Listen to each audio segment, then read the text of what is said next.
അസ്സലാമു അലൈക്കും dear friends. ഇന്നത്തെ നമ്മുടെ സ്പെഷ്യൽ നിങ്ങൾ ആരും ഇതുവരെയും ട്രൈ ചെയ്ത് നോക്കിയിട്ടില്ലാത്ത ഒരു അടിപൊളി വെറൈറ്റി റെസിപ്പിയാണ്. നമ്മുടെ ഈ വീഡിയോ കണ്ടുകൊണ്ടിരിക്കുന്ന സമയത്ത് നിങ്ങൾക്ക് ഇഷ്ടപ്പെടുകയാണെങ്കിൽ ഒന്ന് ലൈക്ക് ചെയ്തേക്കണേ. അതുപോലെ തന്നെ നമ്മുടെ ഈ ചാനൽ ആദ്യമായിട്ട് കാണുന്നവരും ഇതുവരെയും സബ്സ്ക്രൈബ് ചെയ്യാത്തവരും പ്ലീസ് ഒന്ന് സബ്സ്ക്രൈബ് ചെയ്തേക്കണേ. ഞാനിടുന്ന വീഡിയോസ് ഉടനടി കിട്ടുന്നതിനായി സബ്സ്ക്രൈബ് ബട്ടന്റെ തൊട്ടടുത്ത് കാണുന്ന ബെല്ലൈക്കൺ കൂടി ക്ലിക്ക് ചെയ്തിട്ട് ഓൾ എന്ന ഓപ്ഷൻ എനേബിൾ ചെയ്യാനും മറക്കല്ലേ. അപ്പോൾ ആദ്യത്തിന് ഇതിനായിട്ട് ഒരു കടായിലേക്ക് 1 ടേബിൾ സ്പൂൺ നെയ്യ് ഒഴിച്ചു കൊടുക്കാം. നെയ്യൊന്ന് ചൂടായതിനു ശേഷം ഇതിലേക്ക് 1/2 കപ്പ് വെർമസല്ലി ഇട്ടൊന്ന് റോസ്റ്റ് ചെയ്തെടുക്കാം.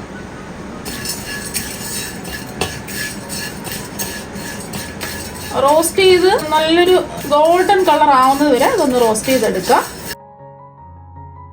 അപ്പൊ വെർമസല്ലി ഇതുപോലെ നല്ലതുപോലെ ഒന്ന് റോസ്റ്റ് ചെയ്തെടുക്കുക. റോസ്റ്റ് ചെയ്യാത്ത സേമിയാണെന്നുണ്ടെങ്കിൽ കുറച്ച് സമയം എടുക്കും ഇതുപോലെ ഒരു ഗോൾഡൻ നിറം ആവാൻ വേണ്ടിയിട്ട്. റോസ്റ്റ് ചെയ്ത സേമിയാണെന്നുണ്ടെങ്കിൽ ഒരു മിനിറ്റ് ഒക്കെ ഒന്ന് റോസ്റ്റ് ചെയ്താൽ മതിയാവും. ഇനി ഇതിലേക്ക് 3 കപ്പ് പാൽ ഒഴിച്ചു കൊടുക്കാം. പാലൊന്ന് തിളപ്പിച്ചെടുക്കാം. പാല് തിളച്ച് വന്നിട്ടുണ്ട്. ഇതിലേക്ക് മധുരത്തിന് ആവശ്യമായിട്ടുള്ള ഒരു 1/2 കപ്പ് പഞ്ചസാരയാണ് ചേർത്ത് കൊടുക്കുന്നത്. നിങ്ങൾക്ക് എത്രയാണോ മധുരം വേണ്ടത് അതിനനുസരിച്ച് പഞ്ചസാര ചേർത്ത് കൊടുക്കുക. ഇനി ഈ വെർമസല്ലി ഒന്ന് വെന്ത് കിട്ടണം. ഒരു 3-4 മിനിറ്റ് ഒന്ന് കുക്ക് ചെയ്തെടുക്കുക. ഇടയ്ക്കിടയ്ക്ക് ഒന്ന് ഇളക്കി കൊടുക്കുക. ഫ്ലെയിം ഒന്ന് കുറച്ച് വയ്ക്കുക ഈ വെർമസല്ലി വെന്ത് വരുന്ന സമയം കൊണ്ട്. ഇനി ഒരു ബൗളിലേക്ക് 2 ടേബിൾ സ്പൂൺ കസ്റ്റേർഡ് പൗഡർ ഇട്ട് കൊടുക്കുക.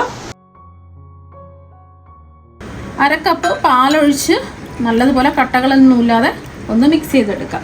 തിളപ്പിച്ച് ആറിയ പാൽ വേണം എടുക്കാനായിട്ട്. അല്ലാന്നുണ്ടെങ്കിൽ തിളപ്പിക്കാത്ത പാലെടുക്കാം. ചൂടുള്ള പാലെടുക്കരുത് കസ്റ്റേർഡ് പൗഡർ മിക്സ് ചെയ്യാൻ. അപ്പോൾ കട്ടകളൊന്നും ഇല്ലാതെ അതൊന്ന് മിക്സ് ചെയ്തെടുത്തിട്ടുണ്ട്.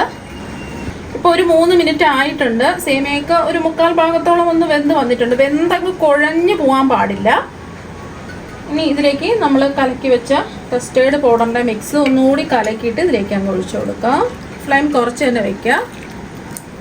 പെട്ടെന്ന് തന്നെ ഇളക്കി കൊടുക്കുക. അപ്പോൾ ഈ കസ്റ്റേർഡ് പൗഡറിൻ്റെ മിക്സ് ഒഴിച്ച ഉടൻ തന്നെ ഒന്ന് ഇളക്കി കൊടുക്കുക. ഒരു 2-3 മിനിറ്റും കൂടി ലോ ടു മീഡിയം ഫ്ലെയിമിൽ വെച്ചിട്ട് ഇതൊന്ന് കുക്ക് ചെയ്തെടുക്കുക. ഈ സേമിയ കുറച്ചും കൂടെ ഒന്ന് വേവാനുണ്ട്. പിന്നെ നിങ്ങൾക്ക് ഇതിലേക്ക് പഞ്ചസാരയ്ക്ക് പകരം കണ്ടൻസ് മിൽക്ക് വേണമെങ്കിൽ ചേർത്ത് കൊടുക്കാം. പിന്നെ ഇതിലേക്ക് പാൽപ്പൊടി ചേർത്ത് കൊടുക്കാം. ഞാനിപ്പോൾ ഇതൊന്നും ചേർക്കുന്നില്ല. പാലും പഞ്ചസാരയും മാത്രം മതി ഇത് തയ്യാറാക്കാൻ വേണ്ടിയിട്ട്. പിന്നെ custard powder 2 tablespoon custard പൗഡറിൻ്റെ ആവശ്യമേ ഉള്ളൂ. കസ്റ്റേർഡ് പൗഡറിലാണെന്നുണ്ടെങ്കിൽ കോൺഫ്ലോറിൽ ചെയ്തിട്ടെടുക്കാം. അപ്പോൾ നമുക്ക് കുറച്ച് വാനില എസൻസ് 1/2 ടീസ്പൂൺ ചേർക്കേണ്ടി വരും. പിന്നെ കളർ വേണമെന്നുണ്ടെങ്കിൽ ഒരു ഡ്രോപ്പ് യെല്ലോ കളർ ഉണ്ടെങ്കിൽ ചേർത്ത് കൊടുക്കാം. അപ്പോൾ ഒരു 3 മിനിറ്റും കൂടെ ആയിട്ടുണ്ട്. വെർമസല്ലി ഒരുപാടങ്ങ് കുക്കാവാതെ കറക്റ്റ് 1/4 ഭാഗത്തോളം ഒന്ന് വെന്ത് കിട്ടിയിട്ടുണ്ട്. ഈ ചൂടിലിരുന്ന് തന്നെ കുറച്ചും കൂടെ ഒന്ന് വെന്ത് വരും. ഇനി നമുക്ക് ഇത് ചൂട് മാറാൻ വേണ്ടിയിട്ട് ഒരു ബൗളിലേക്ക് മാറ്റാം. നല്ലതുപോലെ ചൂട് മാറിയിട്ട് ഫ്രിഡ്ജിൽ വെച്ച് തണുപ്പിച്ചിട്ടെടുക്കാം. ഇനി ഇത് ഒരു ബൗളിലേക്ക് മാറ്റാം. അപ്പോൾ ഒരു ബൗളിലേക്ക് മാറ്റിയിട്ടുണ്ട്. ഇപ്പോൾ ഇതിൻ്റെ ചൂട് നന്നായിട്ട് മാറി. ഇനി നമുക്ക് ഫ്രിഡ്ജിൽ വെച്ച് ഒന്ന് നല്ലതുപോലെ ഒന്ന് തണുപ്പിച്ചെടുക്കാം. അപ്പം നമ്മുടെ കസ്റ്റേർഡിൻ്റെ മിക്സ് ഫ്രിഡ്ജിൽ വെച്ച് നല്ലതുപോലെ തണുപ്പിച്ചെടുത്തിട്ടുണ്ട്. ഇനി ഇതിലേക്ക് കുറച്ച് ഡ്രൈ നട്ട്സ് ചേർത്ത് കൊടുക്കാം. 2 ടേബിൾ സ്പൂൺ ഡ്രൈ നട്ട്സ് ആണ് ചേർത്ത് കൊടുക്കുന്നത്. കുറച്ച് കശുവണ്ടി പരിപ്പും കുറച്ച് ബദാമും കുറച്ച് പിസ്തയും കൂടെ കട്ട് ചെയ്തെടുത്തതാണ്. ഉണ്ടെങ്കിൽ ചേർത്ത് കൊടുക്കുക, അല്ലെങ്കിൽ ചേർത്ത് കൊടുക്കേണ്ട ആവശ്യമില്ല. പിന്നെ ഒരു ചെറിയ ആപ്പിൾ കട്ട് ചെയ്തെടുത്തതാണ് ചേർക്കുന്നത്.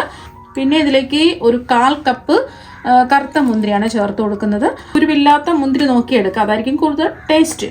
പിന്നെ ഇതിൽ ഒരുപാട് ഫ്രൂട്ട്സ് ഒന്നും ചേർക്കേണ്ട ആവശ്യമില്ല. കയ്യിലുള്ള കുറച്ച് ഫ്രൂട്ട്സ് മാത്രം ചേർത്ത് കൊടുത്താൽ മതിയാവും. പിന്നെ ഒരു 1/4 കപ്പ് പച്ചമുന്തിരിയും കൂടെ ചേർക്കുന്നുണ്ട്. എല്ലാം കുറേശ്ശെ മതി, ഒരു 1/4 കപ്പ് വീതം മതി. പിന്നെ ഞാൻ എൻ്റെ കയ്യിലുള്ളത് കൊണ്ട് 3 സ്ട്രോബെറിയും കൂടെ അതിലേക്ക് കട്ട് ചെയ്ത് ചേർക്കുന്നുണ്ട്. ഉണ്ടെങ്കിൽ ചേർത്ത് കൊടുത്താൽ മതി. എൻ്റെ കയ്യിലുള്ളത് കൊണ്ടാണ് ചേർത്ത് കൊടുത്തിട്ടുള്ളത്. പിന്നെ ഇതിലേക്ക് ചേർത്ത് കൊടുക്കുന്നത് 2 ഞാലിപ്പൂവൻ പഴം ഇതുപോലെ റൗണ്ടായിട്ട് കട്ട് ചെയ്തതാണ്. റൗണ്ടായിട്ടോ എങ്ങനെ വേണമെങ്കിലും കട്ട് ചെയ്യാം. ഒരു 2 ടേബിൾ സ്പൂൺ മാതള നാരങ്ങ അല്ലികളാണ് ചേർത്ത് കൊടുക്കുന്നത്. ഞാൻ ഇത്രയും ഫ്രൂട്ട്സ് ആണ് ചേർത്ത് കൊടുക്കുന്നത്. നിങ്ങളുടെ വീട്ടിൽ ഏതൊക്കെ ഫ്രൂട്ട്സ് ഉണ്ടോ അതൊക്കെ ചേർത്ത് കൊടുക്കാം. എല്ലാം ഒന്ന് മിക്സ് ചെയ്തെടുക്കാം. ഇനി നമ്മൾ തണുപ്പിക്കേണ്ട ആവശ്യമില്ല. നമ്മൾ സേമിയ കസ്റ്റേർഡിൻ്റെ മിക്സ് നമ്മൾ തണുപ്പിച്ചിട്ടാണ് എടുത്തിട്ടുള്ളത്. അപ്പോൾ കാണാൻ തന്നെ നല്ല ഭംഗിയിൽ അടിപൊളിയാണ്. കഴിക്കാൻ വേണ്ടിയിട്ടും ഇത് അടിപൊളി ടേസ്റ്റാണ്. ഇത് ഒരു ഗ്ലാസ് കുടിച്ചാൽ മാത്രം മതി നമ്മുടെ വയറ് നിറയാൻ വേണ്ടിയിട്ട്. ദാഹവും വിശപ്പും ഒക്കെ മാറാൻ വേണ്ടിയിട്ടും കുട്ടികൾക്കും മുതിർന്നവർക്കും എല്ലാവർക്കും ഒരുപോലെ ഇഷ്ടപ്പെടുന്ന ഒരു ഡ്രിങ്കാണ്.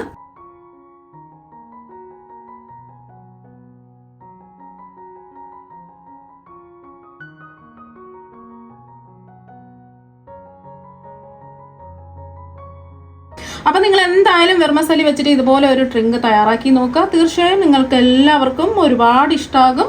അപ്പം നമുക്ക് മറ്റൊരു വെറൈറ്റി വീഡിയോ ആയിട്ട് വീണ്ടും കാണാം. താങ്ക്